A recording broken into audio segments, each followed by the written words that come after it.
Hey guys, we're on Unchained, and I'm gonna go see the founder tonight at a advanced screening. I'm gonna take AJ with me. What's up? Poor guy hasn't slept. No.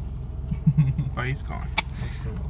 But yeah, I'm stoked about it from the first trailer I've seen, and the story's the rise of McDonald's as a franchise.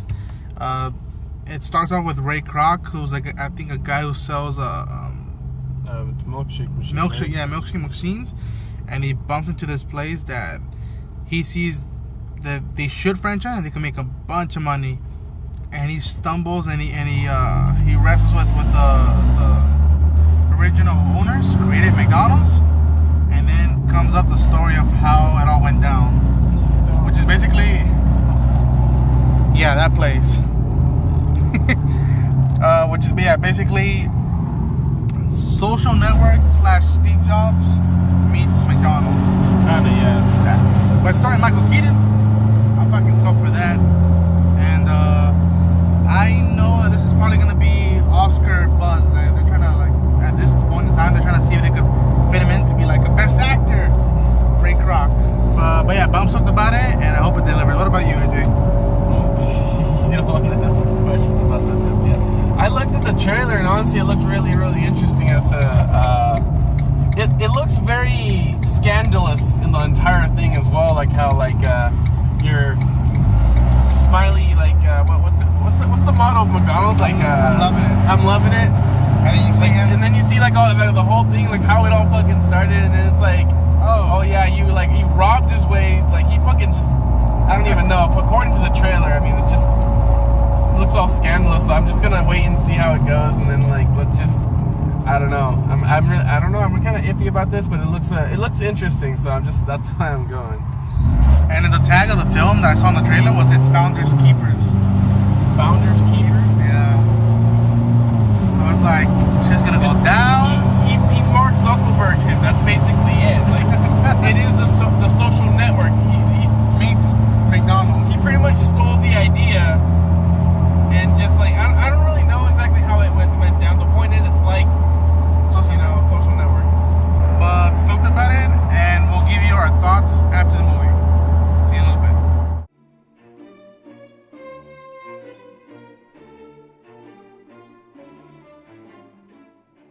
Holy shit. Yeah, guys, we just got out of the founder. Ray Kroc is a motherfucking dude.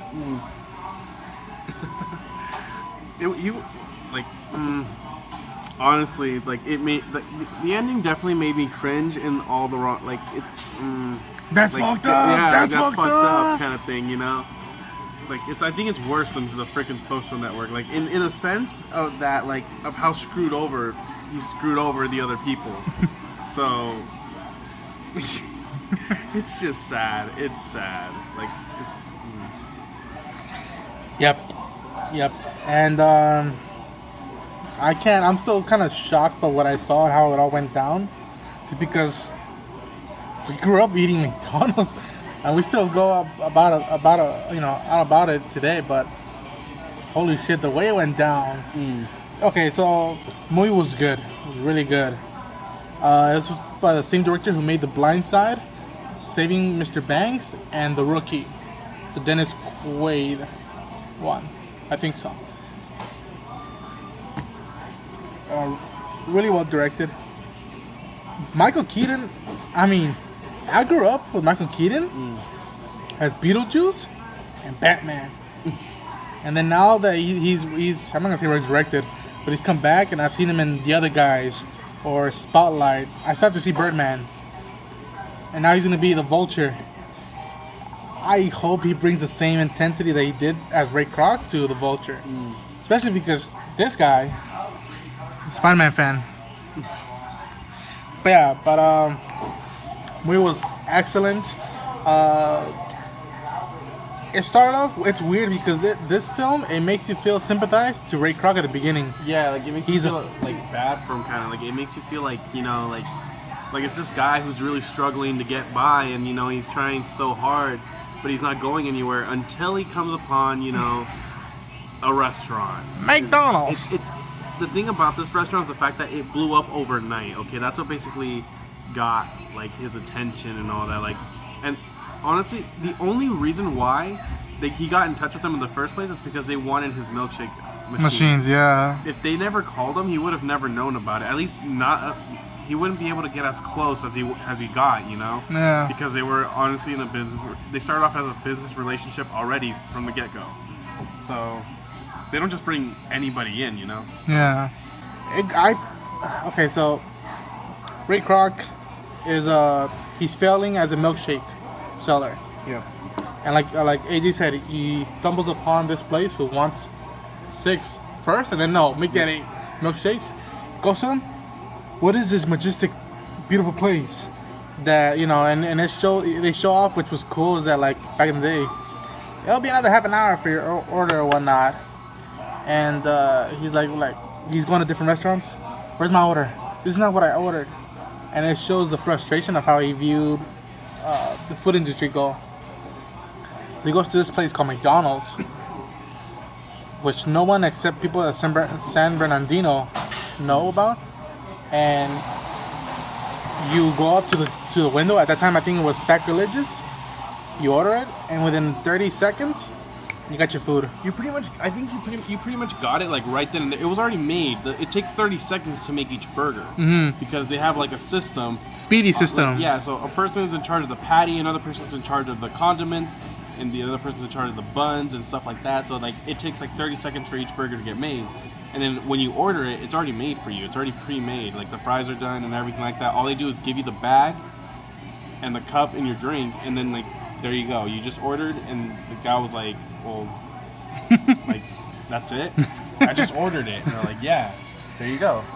Yeah, that was like seeing how society was going through. I would be fed up too, and then like this majestic place that got my food already good, and you saw how people reacted to it, how people went with it, and I think, and it goes to that thing that I knew what was gonna happen. I knew what was gonna happen in the film, because who doesn't know McDonald's unless you live in the deepest side of the country or somewhere where there's no Wi-Fi, TV, radio, they whatever. wouldn't be watching this in the first place. Yeah. And one of the founders, Mac McDonald's, right? Yeah. It's he you're the guy that we ordered the milkshakes and machines, and this is amazing. He you want a tour? When I heard that part, care for the tour? He really? Yeah, you show me the place? Yeah, I'll show you all the how it works. I'm like, it was like the Jaws theme. He knew, I was like, oh, this is where he started. This is how he knew how revolutionary it was. And he tells him oh, this is amazing, whatever. And then he tells him, let me take you out to dinner. I want to know the story. Tells him, he went through the ups and downs. He wanted to be an actor. Then that failed. Then the depression came. Then we saw a hot dog stand. We wanted to get into the food industry. Then that failed. And then my brother came up with the idea of, orders in 30 seconds instead of 30 minutes. Boom, it took off. And now people love it. Well, I think it was the first of its kind. At the time, I think it was the first of its kind. Like fast food. Like you usually wait, and it builds up to the point where it shows the struggles of everybody. Where you have to either wait 30 minutes, or after those 30 minutes, sometimes they get your order wrong because it takes so long. They forget. So after that, once they showed that. They hit every possible point, this could happen, that would happen, this would happen, that would happen. And then the way it blew up was the fact that they used to sell everything that diners would sell, just a variety of food, freaking tamales, burritos, corn dogs, stuff like that, But they ended up, they found out that 87% of their profits came from just the burgers, the fries, and the drink. So they took everything out of the menu except for the burgers, the fries, and the drink. They kept it simple. It's fast, it was effective, and that's how it blew up. It got attention really quick, and it basically blew up overnight. So once everything was in place, because they did start it off, they did have the idea, but then they had some ups and downs with it, trying to get publicity. And then after just one day, someone came, and then more people came, and then more people came, and then the next day it was just a neighborhood hit. Yeah, it was just popular. So Yeah, and then so Ray Kroc is introduced into this fascinating thing that he realizes that he has to franchise this thing. At first, the brothers don't bite, and then at the end, he comes back and tells them that, I look around these churches and this court, and they all have a symbolism thing on the top. And he tells them, which I thought was a cool line, McDonald's could be the new American church. And the reaction of the crowd was like, what? And then he's like, and it ain't just open on Sunday, boys. It's open 24/7. Oh, and I'm like, oh shit, it's going down. And he tells him, I'll take care of it. He franchises the whole thing. He goes throughout Illinois, Just throughout the country. throughout the country in a couple of states. And then you start seeing the inner him that like I need more, we need more. And then once he gets more people involved, and at first they reject him. But once he puts out he mortgages his own house, dude. He puts it all on the line, gets it going. At first, the first people he has to invest, they don't get it. So he just to screw themselves, flipped him off, it keeps on going. And then I think at the same time showing how the business side went through, from Ray Kroc's point of view, you see how his in-house life was. He was hardly seeing his first wife, which comes to a pivotal point. And she tells him, like, you're never here, whatnot. Well, she just carries some valid points when it comes to the fact that he's just never there. Yeah. It's like you're always working, like, and basically his work takes him around the country. Yeah. So he's gone for a while. Like, it's like, She brings valid points that you're like, she has a point. Well, I mean, but see, the thing is, he doesn't care. He cares for himself mostly. Yeah. Like, it's all about him. Like, he does nothing for the wife. Like, absolutely nothing throughout this movie. She's just there. And you can just see how unhappy she is and how she's pretty much just dealing with it all. Like, just taking it, And then before June or AJ says something, I'm going to keep on going just to get the story wrapped up. So, it's going to success, but financially, from Ray's point of view, he's losing money. He's out of capital. And he owes debts. And he wants to improve his contract. And the brothers that made the deal with him, they're like, you gotta stick with your contract, and we're not gonna improve it. Boom. You already tell that the lines were broken away, and their relationship was fucked up. And at the same time, he starts learning new ideas. So, like, one of them was meeting this couple, which I forgot the actor's name. He played Night Owl 2 in Watchmen. I'll probably pull up a picture of his right now, and then I'll guess his name. And him and his wife, he has a wife that wants to get involved in this.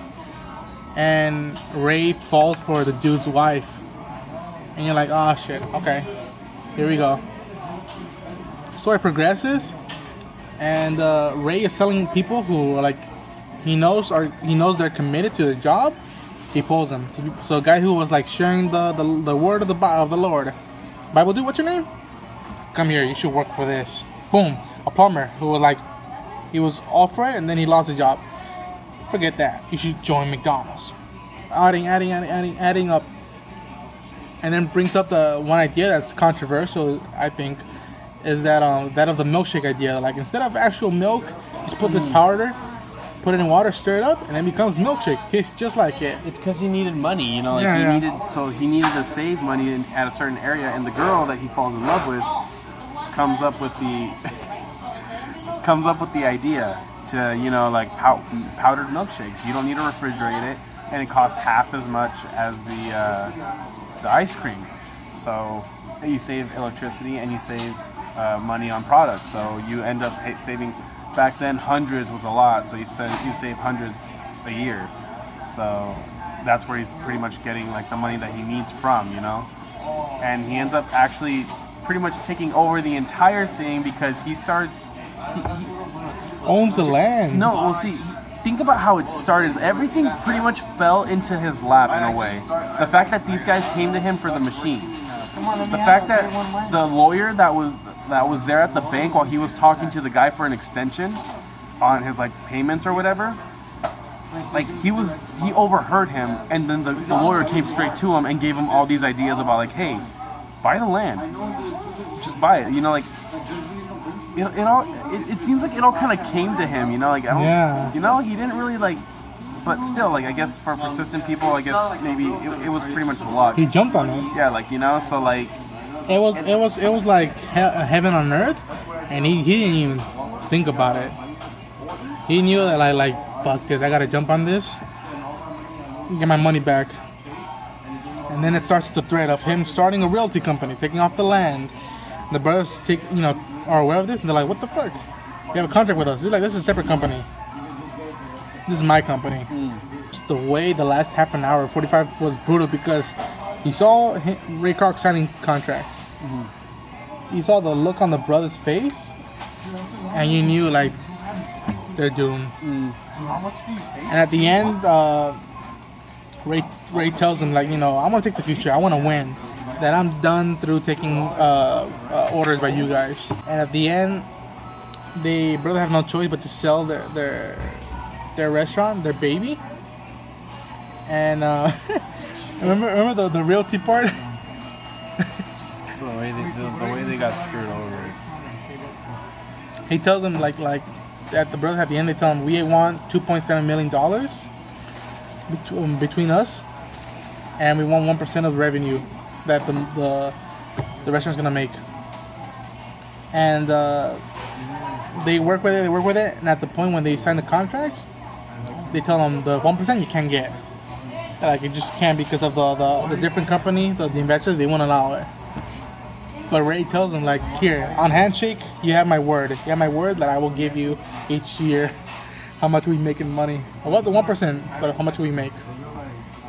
They shake their hands, and it was basically a silent fuck you. Yeah, it's basically his form of saying you're not getting shit. Like, you're not, like, and I'm just kind of shaking your hand right now so you can agree to everything right now, and then afterwards, once you signed everything, you're screwed. But yeah, I'll wrap it up for this review. How much would you rate it, AJ? I honestly, this movie, it was very, like, it honestly kept me hooked the entire way. Somehow, some way. I don't usually watch movies like this, but for some reason, this actually kind of kept me interested. It was schemy, it was conniving, it was manipulative, and it was just downright, like, screwing people over. And somehow this guy did it, and he rose to the top. And with movies like this, where it comes from someone with nothing that ends up getting everything, those movies kind of like, I actually do kind of like those movies. So I would rate this, I'd say 8 out of 10 McDonald's cups. I would be in the same boat. 8 out of 10, 8.5, just because that third act, the way it ended, it just like brought me down. I'm like, oh no, what the fuck? That's fucked up.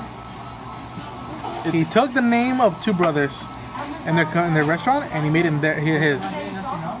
He took, well, at the end, I don't know, Ray Kroc divorced his first wife to go with the dude who wanted to join his McDonald's industry or his company, and took his wife. Yeah, dude. I mean, your boss basically took your wife. Oh my god, that was fucked up, but it was good. But 8.5 out of 10, Michael Keaton out of the ballpark. And I also give shout outs to the co-stars as well. The lady who played Ellie from Jurassic Park. I can't remember her name. It's the wife. Yeah. The first wife. Yeah. And the two brothers. And who else am I missing? Even the lawyer, the last minute lawyer yeah, from Office, yeah. from The Office.